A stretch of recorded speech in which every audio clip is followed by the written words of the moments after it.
Salut à tous, le journal du foot de ce lundi 23 mai, scénario dingue pour le sacre de Manchester City, les Citizens champions d'Angleterre après leur victoire 3-2 contre Aston Villa ce dimanche à l'Etihad Stadium, mais les joueurs de Pep Guardiola ont été menés 2-0 jusqu'à l'entame du dernier quart d'heure. C'est finalement une victoire 3-2 qui leur permet d'être sacrés champions grâce notamment au doublé de Gundogan. Liverpool a gagné 3-1 dans le même temps contre Wolverhampton, mais dit adieu à ses rêves de quadruplé, scène de liesse au coup de sifflet final à l'Etihad Stadium avec les larmes pour Guardiola, soulagé sans doute d'avoir évité une saison sans trophée majeur. Tottenham a validé son billet pour la prochaine Ligue des Champions et Leeds a arraché son maintien en Première Ligue dans les derniers instants. En Italie, l'AC Milan retrouve les sommets 11 ans après le dernier titre. Les rossoneri sont sacrés champions d'Italie grâce à une victoire 3-0 à Sassuolo. Olivier Giroud a marqué un doublé. L'Inter Milan, malgré son succès sur le même score contre la Samp, dit adieu à son titre. Naples finit 3e, la Juve 4e, Cagliari, le Genoa et Venise descendent en Série B. On a vu un Zlatan Ibrahimovic complètement déchaîné, cigare à la bouche en entrant sur la pelouse avec une bouteille de champagne quelques instants avant de soulever le trophée. L'attaquant suédois qui a d'ailleurs laissé planer le doute complet sur la suite de sa carrière. Les infos et rumeurs du mercato, alors que Luis Campos va remplacer Leonardo et que Mauricio Pochettino devrait être viré, le club parisien souhaite trouver le profil idéal pour le poste d'entraîneur. Selon RMC Sport, ça ne sera pas Zinedine Zidane malgré les approches de l'émir du Qatar. Le champion du monde 98 espère toujours devenir sélectionneur des Bleus après le mondial. L'info du week-end, c'est bien sûr la prolongation de Kylian Mbappé au PSG. Dans un long message posté sur son compte Twitter, le buteur parisien a eu une pensée pour son président mais également pour Florentino Pérez et le Real Madrid. Je reconnais la chance et le privilège qui était le mien d'être à la convoitise d'une telle institution. Je me doute de leur déception, elle est à la hauteur de mes hésitations, a écrit la star parisienne qui souhaite également bonne chance au club merengue pour la finale de la Ligue des Champions. Kylian Mbappé qui sera au JT de 20h ce lundi soir sur TF1, quelques heures après sa conférence de presse avec le PSG.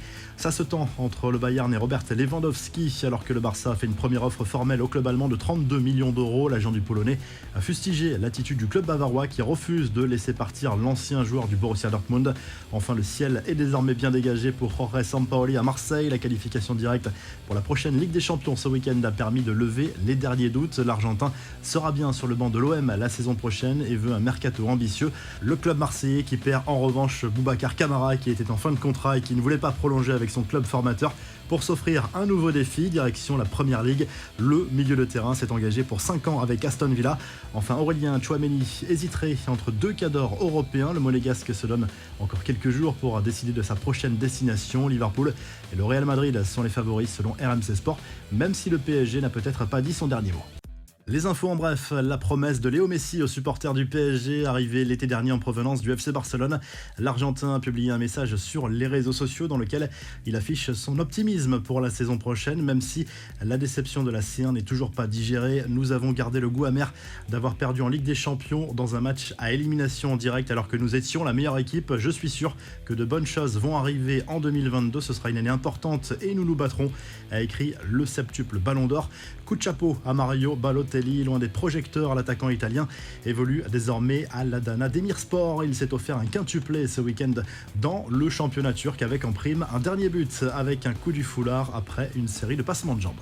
La revue de presse, le journal de l'équipe consacre sa une aux nombreux changements attendus en interne au Paris Saint-Germain. On sait déjà que Leonardo va céder son poste de directeur sportif à Luis Campos, réputé proche du clan Mbappé. Mauricio Pochettino devrait également être démis de ses fonctions. En Espagne, le journal AS se concentre désormais sur la finale de la Ligue des Champions entre le Real Madrid et Liverpool pour tenter d'oublier l'épisode Mbappé. C'est le retour également de la rumeur Cristiano Ronaldo au Real Madrid. Le Real qui pense aussi à Lewandowski et Dembélé pour ce mercato d'été qui se profile. Du côté du journal Sport, on revient forcément sur le dernier match de la saison du FC Barcelone, une défaite 2-0 contre Villarreal pour les Blaugrana qui s'attendent à un mercato agité là aussi. Et puis en Italie, voici la une de la Gazzetta dello Sport pour saluer le titre de l'AC Milan, le premier depuis 2011 pour les rossoneri. La fête a été belle dans les rues de Milan. Si le journal du foot vous a plu, n'hésitez pas à liker, à vous abonner pour nous retrouver très vite pour un nouveau journal du foot. On vous laisse avec le classement